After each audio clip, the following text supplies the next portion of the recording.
berupayalah selalu untuk menghadirkan amal soleh dalam setiap kehidupan kita sepanjang matahari masih terbit menyinari kita dalam kebaikan. Itu dulu poinnya. Sudah?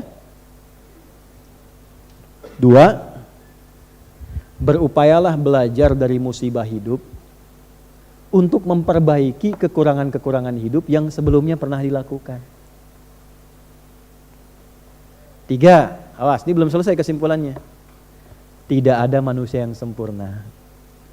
Pasti sepanjang kita bukan nabi dan rasul pernah berbuat salah, itu pasti. Ustadz juga sama, pasti pernah salah, nggak ada ustadz yang sempurna. Makanya sering saya katakan, kalau belajar dari ustadz manapun, sepanjang itu baik, ambil kebaikannya. Kalau tak sepakat, sudah ditinggalkan saja. Yang tak sepakatnya tidak harus menghukumi orangnya. Itu paling gampang supaya kita nggak punya urusan di hari kiamat nanti. Jelas? Karena sepanjang manusia bukan nabi, bukan rasul, pasti punya apa? Salah. Nggak ada yang sempurna. Orang yang baik itu adalah orang yang belajar dari kesalahannya untuk memupuk kesolehan di masa kehidupannya. Kalimat paling gampangnya gini, kalau mau dibikin status boleh ya. Betul, dan itu Allah sangat mencintai. Allah sangat cinta. Allah sangat mencintai pelaku maksiat yang gemar bertobat dibandingkan orang soleh yang tidak pernah merasa salah. Itu. Catat tuh. Allah sangat mencintai pelaku maksiat yang gemar bertobat dibandingkan orang soleh yang tidak pernah merasa salah. Pak, Bu, mohon maaf, gak ada yang sempurna, semua punya masa lalu. Makanya kenapa harokatnya fathah, supaya dibuka masa lalu itu, membuka masa depan yang lebih baik. Nah, kadang-kadang untuk menyadarkan kita, dikasih musibah supaya kita sadar yang gak baik itu perbaiki. Kalau sudah dengan adanya musibah kita berubah, pertahankan itu. Nah, itu Allah sangat cinta. Jadi kalau kita mendekat dengan keadaan pelan pun, Allah menyambut dengan keadaan yang cepat. Dan jangan pernah menyimpulkan kehilangan kasih sayang Allah. Betapapun berapa dosa yang pernah kita kerjakan. Sampai turun surat tuh. Surah 39 ayat 53.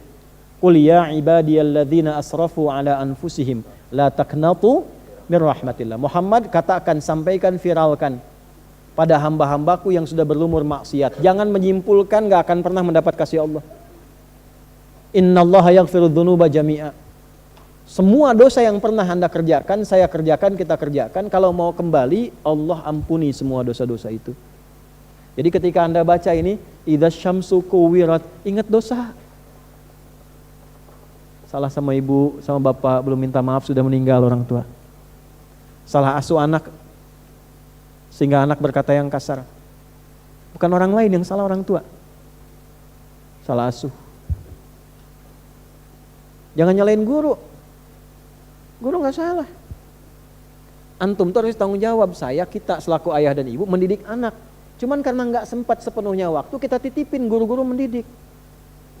Kita nitipin tuh supaya dididik. Karena kita gak sempat. Tanggung jawabnya kan bukan guru, harusnya kita.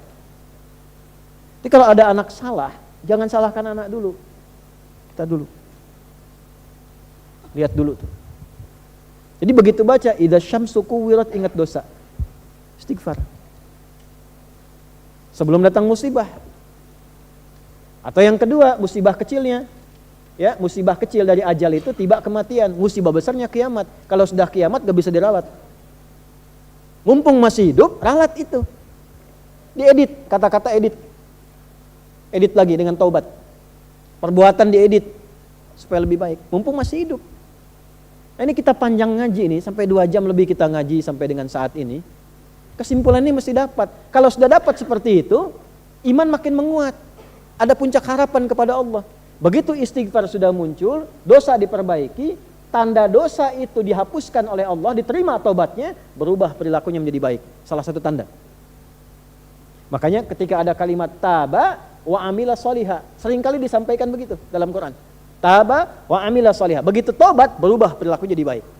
Anda kalau pernah berbuat perbuatan kotor di masa lalu, tiba-tiba menangis taubat, terus berubah jadi baik, itu tandanya taubat yang diterima Allah.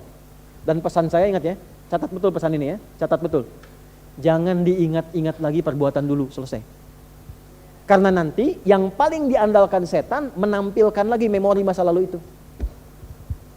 Zina, membunuh, mabuk dan sebagainya. Sudah tobat nih jadi baik, sudah nggak senang lagi, udah jangan dipikirin lagi. Teruskan yang amal soleh, masa lalu tutup. Nanti setan akan terus menghadirkan itu dan memberikan kepada Anda satu pandangan bahwa kamu dosanya terlalu besar, belum tentu dimaafkan. Hati-hati. Itu tipu daya setan. Jelas? Nah, jadi ketemu oleh kita, idza syamsu kuwirat, apabila mentari sudah digulung, segulung-gulungnya, sehabis-habisnya, ya, masuk ke ayat 14-nya. Alimat nafsum ma ahdarat, barulah manusia sadar selama ini sudah mengerjakan apa, sudah melakukan apa. Bawa situasi kecilnya tiap kali lihat matahari, syukuri nikmat kepada Allah. Terima kasih ya Allah. Taubat kita kepada Allah akan dosa-dosa, perbaiki diri kita sampai menghadirkan amalan yang kita pede kita bawa pulang untuk meninggal. Jadi kalaupun meninggal siap.